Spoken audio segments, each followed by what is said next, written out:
오늘 아침 묵상할 하나님의 말씀은 고린도전서 15장 12절에서 19절까지 말씀입니다.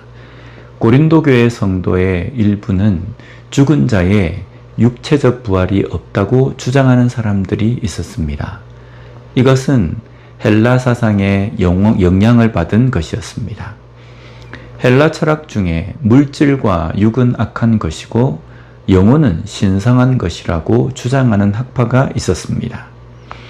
이런 철학의 영향을 받은 사람들이 육의 부활은 거룩한 영혼이 다시 악한 육으로 들어가는 것은 무덤으로 다시 들어가는 것과 같다고 주장한 겁니다.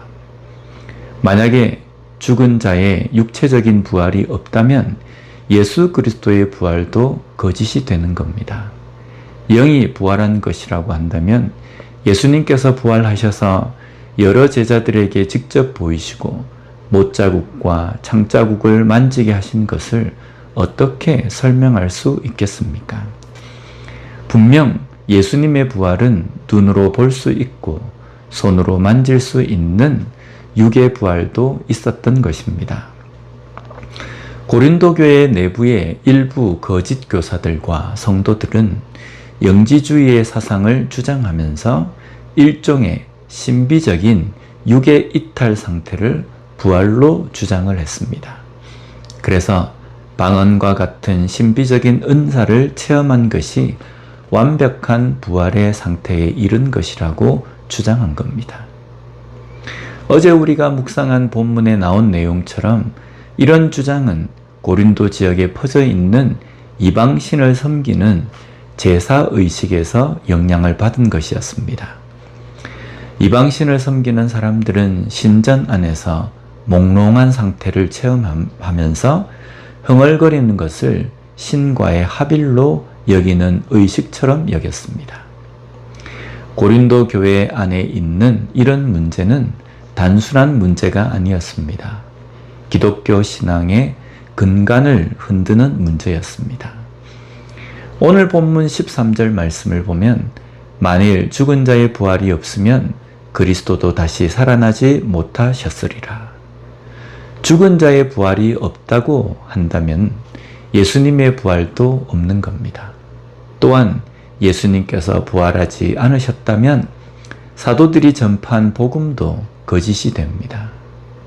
14절 말씀에 그리스도께서 만일 다시 살아나지 못하셨으면 우리가 전파하는 것도 헛것이요 또 너희 믿음도 헛것이며, 사도들이 전한 복음이 바로 예수 그리스도의 죽으심과 부활입니다. 그리고 이것을 믿는 자는 영원한 죽음으로부터 구원을 얻은 것입니다. 그런데 예수님의 부활이 거짓이라면 구원도 없는 겁니다. 구원이 없다는 것은 죽은 것으로 끝나는 겁니다.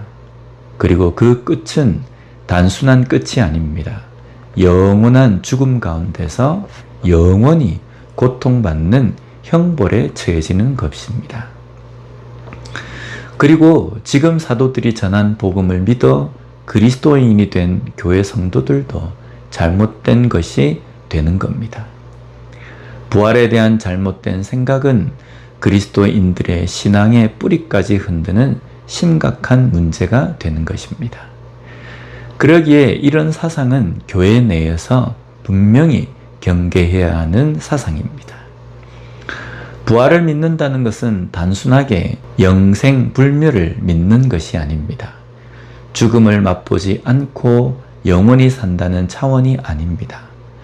부활을 믿는 것은 죄로 인해서 영원한 죽음이라는 형벌 가운데 있는 영혼이 영원한 생명으로 옮겨진 구원을 믿는 것입니다. 그러기에 부활신앙은 죽어야 알 수 있는 문제가 아니라 살아있는 지금에도 구원을 얻은 백성으로 사는 소망을 가지는 믿음이 되는 것입니다. 예수님의 부활은 분명한 목적이 있고 구체적인 모습으로 부활하신 것입니다.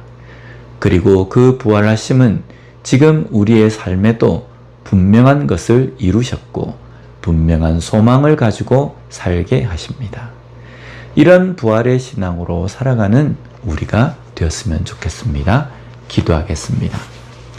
하나님 아버지 감사합니다. 오늘 말씀을 통해서 다시 부활에 대한 그런 의미를 생각해보고 돌아보게 해주시니 감사합니다. 우리의 생각과 우리의 삶 속에 교묘하게 스며들어 있는 세상적인 철학사상, 생각들로 인하여서 진정한 복음에 또 말씀에 대한 순수성을 잃어버린 삶으로 살아가지 않도록 주님 붙들어 주시옵소서. 오직 하나님의 말씀의 순수함, 그것을 지키며 바른 신앙으로, 바른 부활신앙으로 살아가는 우리가 될 수 있게 주님 붙들어 주시옵소서. 예수님 이름으로 기도드립니다. 아멘.